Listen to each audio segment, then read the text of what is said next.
I am speaking with Carola Melendez-Rios, which is the Clinical Program Director for the Village's Functional Family Therapy Foster Care Program. That's a long title. But I'm so happy that you're here with us this afternoon to shed some light on what is this new model that the state is using as it relates to foster care. Yeah, thank you for having me. You're welcome. What are some common emotional and psychological challenges that foster children face? Youth in care do face a lot of challenges that have led them to the circumstances that they're currently facing. Unfortunately, when kids come to us, they're emotionally very vulnerable. Life has dealt them a challenging set of cards, which has caused relationships to be really challenging, whether that be with kids, other adults, people in caregiving roles. It becomes really challenging to trust. That can then express itself in some tough behaviors that can feel hard to manage, can feel confusing, and can feel scary sometimes. For a lot of youth who have experienced really hard things, it's a lot easier just to be angry and push people away than to feel sad or feel scared and express that and ask for help. What we see can sometimes feel really hard. But once you're able to really get to know a child or a youth and learn their story and just listen, all that sort of stuff that we see kind of fades away and you really see them. Awesome. Is attachment one of the issues that you often see foster care children struggling with? Can you help someone who is considering this think through what that looks like? Because I think oftentimes people just see the behavior but fail to realize that you're a new adult to them, right? And their attachments before you might have failed. So there's going to be some mistrust. Help someone understand what that looks like once that child enters their home, if attachment is a part of the equation. That's a great question, and attachment is so challenging for youth in care because a lot of times when we come from the outside looking in, our quick assumption could be, as long as I'm providing you like a safe, loving space, that you should just accept me as a caregiver because I'm giving you what you couldn't receive. And unfortunately, it's not that straightforward all the time. A lot of youth have had so many untrusting, unsafe adult relationships by the time they get to us that it is a new adult. It is a new person that has to sort of prove themselves to say, you can trust me, I can be safe, and I can be here for you in a way that other people have not. There's also the other extreme of that where, someone could be too quickly trusting, and that could also be confusing because the desire for love and for a parent that cares for you is so strong that there's just this willingness to do anything to receive that. So you really do see both sides of it, and you said it so perfectly.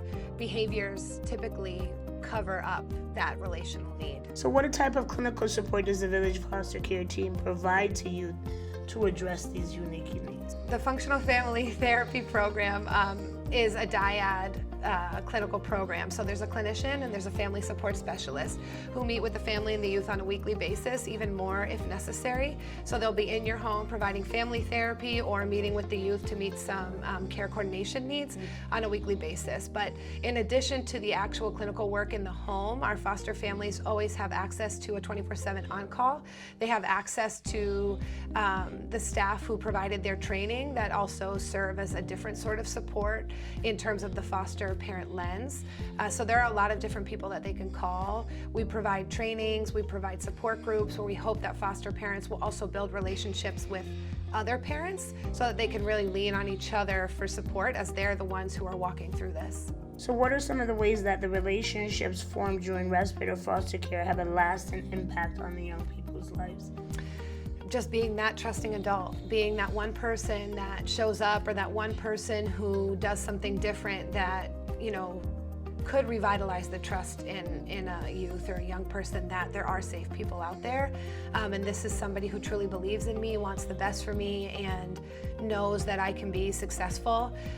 It's wonderful when we hear stories of foster parents saying that, kids who are now adults still reach out to them to tell them about things that are happening. Come to my wedding, see my child, I'm going to school. And that could even just happen in one night.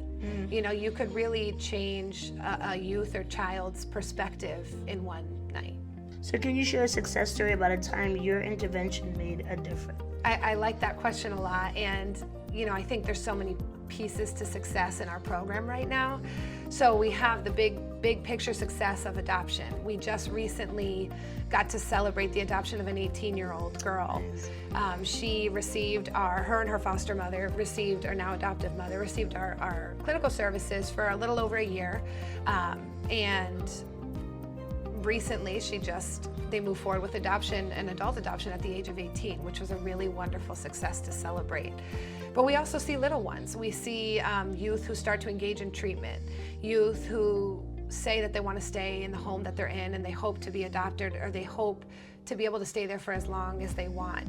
We see parents who are willing to be coached and learn and grow and meet the kids where they're at and lower their expectations so that they can really understand each other.